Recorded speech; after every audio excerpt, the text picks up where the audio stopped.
부처님 법대로 깨달음을 향해 간 수행자. 태용성철 스님.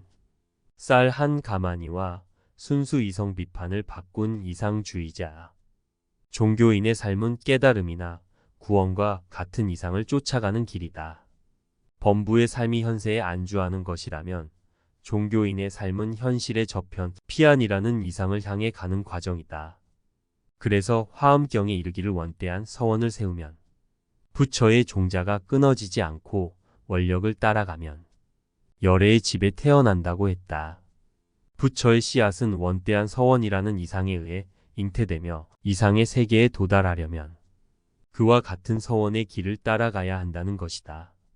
역사적 신뢰를 봐도 위대한 종교인들은 한결같이 원대한 이상을 품고 살았다. 그런 이상을 품고 있었기 때문에 현실에 안주하거나 역경에 좌절하지 않고 평생 수행자로 살아갈 수 있었다. 한국 현대 불교의 고승으로 추앙받는 태용성철 역시 예외는 아니다. 스님은 영원한 자유와 행복이라는 이상을 쫓아가는 수행자의 삶을 살았고 그런 이상을 피안이 아닌 한국 불교라는 토양 위에서 구현하고자 했다. 그런데 이상을 추구하는 스님의 성향은 출가를 통해 형성된 것이 아니라 타고난 성품 자체가 그랬다. 내가 어릴 때는 좀 이상하다 싶을 만큼 이상주의자였습니다. 사람이 땅 위를 걸어 다니는 것보다 훨훨 날아다니면 좋지 않겠는가 하는 망상과 사람이 죽지 않고 영원토록 사는 그런 방법이 없을까 하는 생각이 늘 머리에 왔다 갔다 했습니다. 법어집 백일법문을 통해 유년 시절 자신의 성향에 대해 회고한 내용이다. 일반적으로 현실주의자는 주어진 현실에 적응하고 상황에 종속적인 태도로 살아간다. 그러나 성철 스님은 유년 시절부터 가졌던 이상주의적 태도 때문인지 일평생 깨달음을 향한 수행에만 올곧게 매진했다. 원대한 서원이 열애의 씨앗이라고 했듯이 현실에 안주하지 않고 깨달음을 향해 평생 정진하는 이상주의적 삶이 현대 불교를 대표하는 고승을 잉태한 셈이다. 성철 스님이 살다 간 시공은 근현대사가 교차하는 질풍노도와 같은 시기였다. 일제강점기에 태어나 해방에 이은 한국전쟁과 좌우대립 속에서 수행했고 군부 독재와 민주화 투쟁이 한창이던 때 해인 총림 방장과 종정을 지냈다. 불교 내적으로는 외색 불교 청산을 위한 불교 정화의 소용돌이가 휘몰아쳤으며 신군부에 의한 12.7 범난으로 불교가 유린당하기도 했다. 이와 같이 파란만장한 시절을 관통하는 삶을 산 인물 중에 대조적인 모습을 보여준 인물이 바로 만해 한영운과 태용성철이다. 만해는 전인적 풍모를 가진 인물로 사회 참여를 통해 역사적 현장에 투신했고 시대와 싸우며 자신의 시공을 확장해 나갔다. 반면 성철 스님은 철저히 세간사에 대해 불간섭의 자세로 혼란한 시대상을 대쪽같이 관통했다. 스님은 오로지 깨달음을 얻겠다는 종교적 이상만으로 격동의 시절 한가운데로 걸어갔다. 이런 투철한 수행 정신이 있어 근현대라는 시공이 초래한 질곡에 휘말리지 않고 영원한 자유를 향해 전 생애를 바칠 수 있었다. 성철 스님은 1912년 경남 산청군 단성면 묵공리에서 유교적 전통을 가진 선비 집안에서 7남매의 장남으로 태어나니 이름이 영주였다. 영주는 어릴 때부터 신동 소리를 들으며 성장했다. 서너 살 때부터 서당 교육을 통해 논어와 맹자, 서서 삼경을 비롯해 제자백과 사상을 두루 섭렵했고 5살 때는 백일장에 나가 장원을 하고 소학교 시절에는 서유기와 삼국지연의 같은 책에 몰두할 만큼 영특했다. 15살의 나이로 단성공립보통학교를 졸업하고 진주중학교 입학시험에 합격했지만 건강상의 문제로 제도교육과의 인연은 여기서 끝을 맺었다. 성철 스님은 내가 남에게서 배운 것이라고는 소학교 6년과 서당에서 배운 자치통감이 전부다. 그것 말고는 다 혼자 공부해서 알았다고 회고했다. 모든 것을 독학으로 공부했지만 당시 시대적 상황에서 보면 엄청난 독서량을 자랑했다. 영주가 20살 때 작성한 서적기에는 자신이 읽었던 70여 권의 책들이 수록되어 있다. 여기에는 행복론, 순수이성 비판, 실천이성 비판, 역사 철학, 소학, 대학, 하인의 시집, 성서, 자본론, 유물론 등 동서고금의 철학책이 두루 포함되어 있었다. 궁벽한 산골에서 이런 책을 구해보는 것은 결코 쉬운 일이 아니었다. 한 번은 동경 유학생에게 쌀 한 가마니를 주고 칸트의 순수 이성 비판을 바꾸기도 했다. 배움에 대한 열정이 남달랐음을 엿볼 수 있는 대목이다. 증도가에서 발견한 이상으로 가는 길. 동서고금의 책을 두루 읽었지만 그것이 영원한 행복을 추구하는 청년의 갈증을 풀어주지는 못했다.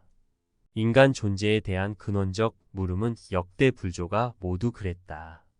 달마대사를 찾아간 해가선사처럼 동서고금의 책으로 공부했지만 삶에 대한 근원적인 문제는 풀리지 않았다. 그러던 차에 우연히 영가형각 선사의 증도가를 읽게 되었다. 생로병사의 고통을 목격한 시다르타가 평화로운 눈빛을 지닌 사문을 만났을 때처럼 영주도 증도가에서 한밤에 횃불을 만난 것 같은 느낌을 받는다. 형각선사의 법어를 통해 영원한 자유라는 이상을 실현할 수 있는 희망의 빛을 본 것이다. 그런 희망은 만해의 최근 담강이를 읽으면서 더욱 구체화되었다.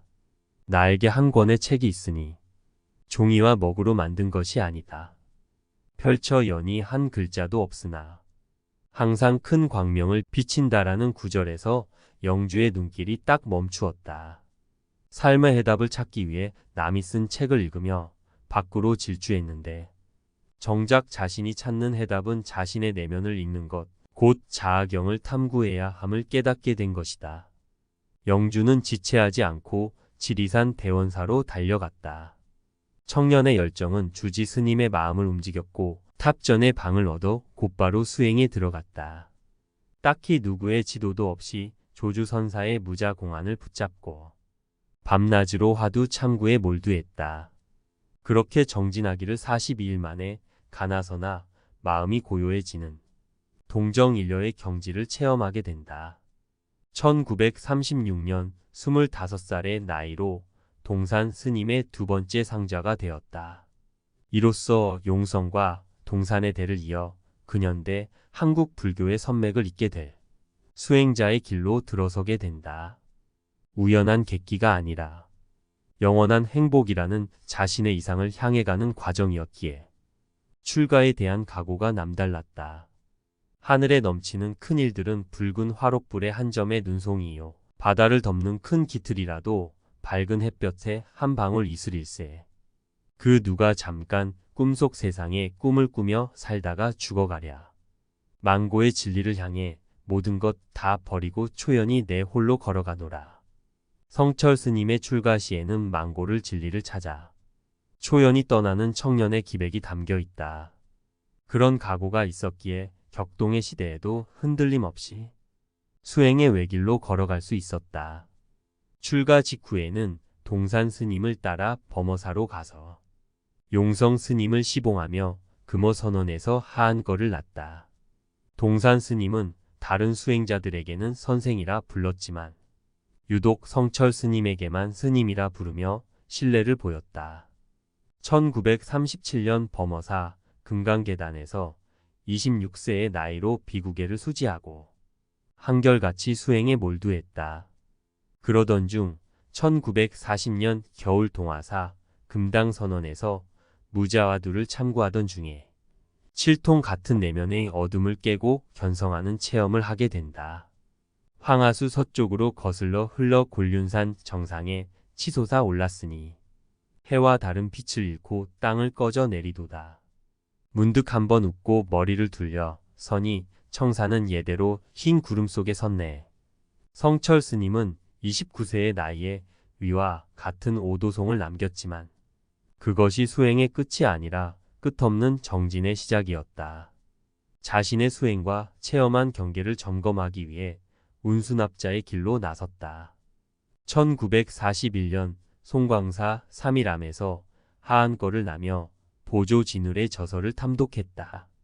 이때 보조의 점수적 수행론에 대해 의문을 품게 되는데 이에 대한 비판은 이후 돈 오돈수론을 통해 담아냈다. 같은 해 수덕사 정예사에서 동안거를 이듬해는 간월암의 망공 스님 회상에서 안거를 놨다. 이 밖에도 법주사 복천암, 선산도리사 태조선언, 대승사 쌍년선언 등에서 안거를 나며 수행의 고삐를 늦추지 않았다. 이렇게 전국 곳곳에 선언을 두루 다니며 당대의 선지식들과 함께 수행하는 사이 성철 스님은 교리에 대한 깊은 이해와 철저한 정진력으로 수자들의 세계에서 명성이 자자해지기 시작했다.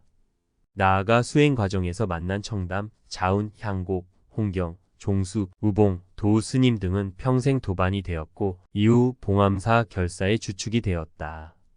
성철 스님에게서 수행은 내적으로는 자신의 공부를 깊게 하였고 외적으로는 불교계에 자신의 존재를 알리고 수자들의 네트워크를 형성하는 계기가 되었다.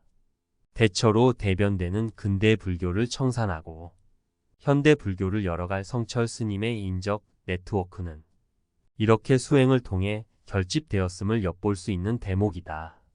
스님은 늘 30년 된 누더기를 걸치고 나는 제일 못났기 때문에 좋은 옷 입을 자격이 없다며 건박한 생활로 수행자들의 모범이 되었다. 제자들을 지도할 때도 도를 이루려면 가난부터 배우라고 강조하며 무소유의 삶으로 일관했다. 가난함에서는 항상 누더기를 이민다는 증도가의 가르침대로 살아갔음을 엿보게 하는 대목이다. 평생 선방을 떠나지 않고 수행에만 철저했던 스님은 1993년 11월 4일 참선 잘 하라는 유언을 남기고 세수 82세, 법납 58세로 열반에 든다. 25세 청년으로 출가하여 29년 동안 수행과 교학 연찬에 매진했다. 1965년 김용사 조실이 되어 처음으로 법상에 오른 이후 입적할 때까지 28년 동안 종단의 어른으로서 조계종의 구심점이 되었다. 58년에 이르는 출가자로서의 삶은 오로지 깨달음이라는 종교적 이상을 향해 가는 과정이었다. 그와 같은 이상주의적 자세로 일관했기에 격동의 현대사에 휩쓸리지 않고 시대를 밝히는 등불이 되고 현대 불교의 사상적 근간을 놓는 동량이 될 수 있었다.